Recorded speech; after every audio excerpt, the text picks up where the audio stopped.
Hi friends, എല്ലാവരും സുഖമായിട്ടിരിക്കണമെന്ന് വിശ്വസിക്കുന്നു.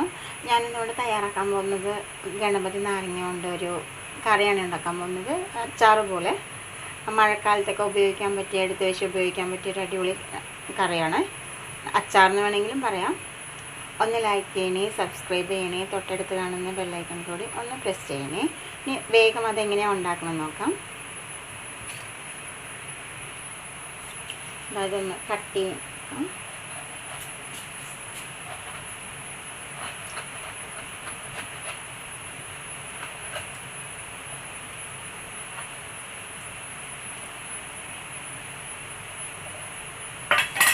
ഇത് ഇങ്ങനെ ആക്കിയിട്ടുണ്ട് കേട്ടോ. നന്നായി പഴുത്തിട്ടുണ്ട്.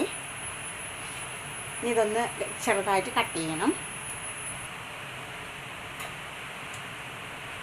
ഇതങ്ങനെ 4 പീസാക്കിയിട്ടുണ്ട്. ഇതിന് തൊലിയൊന്നും വേണ്ട, കളയാം. എല്ലാം അങ്ങനെ തൊലി കളഞ്ഞു. ഇതൊന്ന് ചെറുതായി കട്ട് ചെയ്തെടുക്കണം. കഴുകിയൊക്കെ വൃത്തിയാക്കി കഴിഞ്ഞ് ഇങ്ങനെ ചെറുതായിട്ട് കട്ട് ചെയ്തെടുത്തിട്ടുണ്ട്. അപ്പോൾ എരിവും പുളിമുളകൊക്കെ നന്നായി പിടിക്കുമല്ലോ. ഈ പുളിയിഞ്ചിയൊക്കെ ഉണ്ടല്ലോ, കറിയുണ്ടല്ലോ, അതേപോലെ നല്ല ടേസ്റ്റായിട്ട് ഉണ്ടാക്കാൻ പറ്റും. എല്ലാം അങ്ങനെ കട്ട് ചെയ്തെടുക്കണം. ഇതങ്ങനെ ഫുള്ളായിട്ട് കട്ട് ചെയ്തു. വാളൻപുളി ഞാൻ ഒരു നാരങ്ങ വലിപ്പത്തിൽ വെള്ളത്തിട്ട് വെച്ചിട്ടുണ്ടായിരുന്നു. ഇതൊന്ന് പിഴിഞ്ഞെടുക്കണം. പുളി ഒരുപാട് ഇഷ്ടമല്ലെങ്കിൽ അത്ര വേണ്ട, കമ്മിയാക്കാം കേട്ടോ. അതിലോട്ട് കുറച്ച് ഉപ്പ്, 1/2 ടേബിൾ സ്പൂൺ മുളക് പൊടി, 1 ടേബിൾ സ്പൂൺ മല്ലിപ്പൊടി, 1/4 ടേബിൾ സ്പൂൺ മഞ്ഞൾപ്പൊടി. ഇതെല്ലാം കൂടി നന്നായിട്ടൊന്ന് ഇളക്കണം. ഒരു പാൻ അടുപ്പത്ത് വെച്ചു. ഒരു 3 ടേബിൾ സ്പൂൺ ഓയിലാണ് ഒഴിച്ചിട്ടുള്ളത്. ലേശം കടുക് ഇട്ട് കൊടുക്കാം. 1 കുടം വെളുത്തുള്ളി അല്ലി, ഒത്തിരി വലിയൊരു കഷ്ണം ഇഞ്ചി. ഒത്തിരി നന്നായിട്ട് എണ്ണയിലൊന്ന് വഴറ്റിയെടുക്കണം. ഇതുപോലെയൊക്കെ ചെയ്യുവാണെങ്കിൽ ഗണപതി നാരങ്ങ പൊതുവെ ഒരു കയ്പുള്ള സാധനമാണ്. അപ്പോൾ ഇങ്ങനെയൊക്കെ ചെയ്യുവാണെങ്കിൽ കുറച്ചുകൂടെ ടേസ്റ്റ് ഉണ്ടാവും. അതിന് വേണ്ടിയിട്ടാണ്. വേഗത്തിൽ അത് ആരും ഉപയോഗിക്കണില്ല എന്ന് തോന്നുന്നു. ഒരു വലിയ 2 പച്ചമുളക്, 2 കൊത്ത് കറിവേപ്പില, പിന്നെ നാരങ്ങ കട്ട് ചെയ്തിട്ട് കൊടുക്കാം. എണ്ണയിലൊന്ന് നന്നായിട്ടൊന്ന് വഴറ്റിയെടുക്കണം.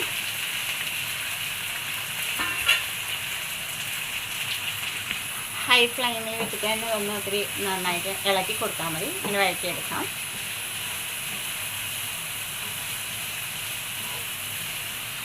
ഇപ്പം നമ്മുടെ നാരങ്ങ ഇങ്ങനെ ആയി കിട്ടിയിട്ടുണ്ട്. ലോ ഫ്ലെയിമിലും ഹൈ ഫ്ലെയിമിലും വെച്ചിട്ട് മാറ്റിയിട്ട് തന്നെ ഞാനൊന്ന് ഇളക്കി കൊടുക്കുന്നുണ്ട്. നോൺ സ്റ്റിക്കിൻ്റെ പാനായതുകൊണ്ട് തന്നെ അടിക്ക് പിടിക്കില്ല. എന്നാലും ഒന്ന് ചെറുതായിട്ട് ഉള്ളൊക്കെ ഒന്ന് വെന്ത് കിട്ടാൻ വേണ്ടിയിട്ട് ലോ ഫ്ലെയിമിലും വെക്കേണ്ടി വരും കേട്ടോ. ഇതപ്പോൾ ഏകദേശം വഴണ്ടി വന്നിട്ടുണ്ട്, മതിയാവും. ഒരു മൺചട്ടി അടുപ്പത്ത് വെച്ചു. ഒരു 2-3 ടേബിൾ സ്പൂൺ ഓയിൽ ഒഴിച്ചു കൊടുത്തു.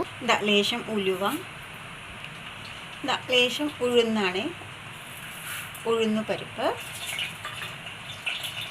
ലേശം കടലപ്പരിപ്പ്,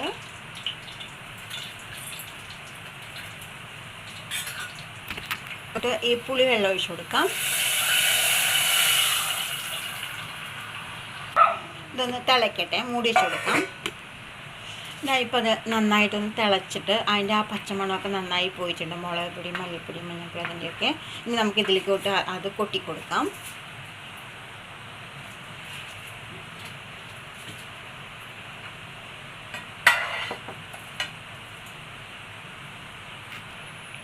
അത് ഫുള്ളും കൊട്ടിക്കൊടുത്തു. നന്നായിട്ടൊന്ന് ഇളക്കി കൊടുക്കണം. ഒരു ലേശം കായത്തിൻ്റെ ഇട്ട് കൊടുക്കാം, അത് അലിഞ്ഞോളും. ഒരു ലേശം ശർക്കര ഇട്ട് കൊടുക്കാം. ഇതെല്ലാം കൂടി നന്നായിട്ടൊന്ന് വെന്ത് കുറുകി വരണം. ഇപ്പോൾ നന്നായിട്ട് വെന്ത് വരുന്നുണ്ട്. ഇതൊക്കെ നന്നായി കുറുകി വരുന്നുണ്ട്. നമ്മുടെ കറി സെറ്റായി വന്നിട്ടുണ്ട്. ശരിക്കും പുളിയിഞ്ചി കറി പോലെ തന്നെ ഉണ്ടാവും. നല്ല ടേസ്റ്റാണ് കഴിക്കാൻ. ഇതുണ്ടായാൽ മതി. ചോറിനൊക്കെ മഴക്കാലത്തേക്കൊക്കെ വലിയൊരു ഇതായിരിക്കും, ഉപകാരമായിരിക്കും. പിന്നെ അതേപോലെ തന്നെ കടലപ്പരിപ്പ്, ഉഴുന്നുപരിപ്പൊക്കെ നമുക്കിങ്ങനെ കഴിക്കുന്ന സമയത്ത് ഇങ്ങനെ എടുത്ത് കടിക്കുമ്പോൾ ഒരു പ്രത്യേക ടേസ്റ്റാണ്. അതിനാണ് ഞാൻ ഇതൊക്കെ ഇട്ട് കൊടുത്തിട്ടുള്ളത്.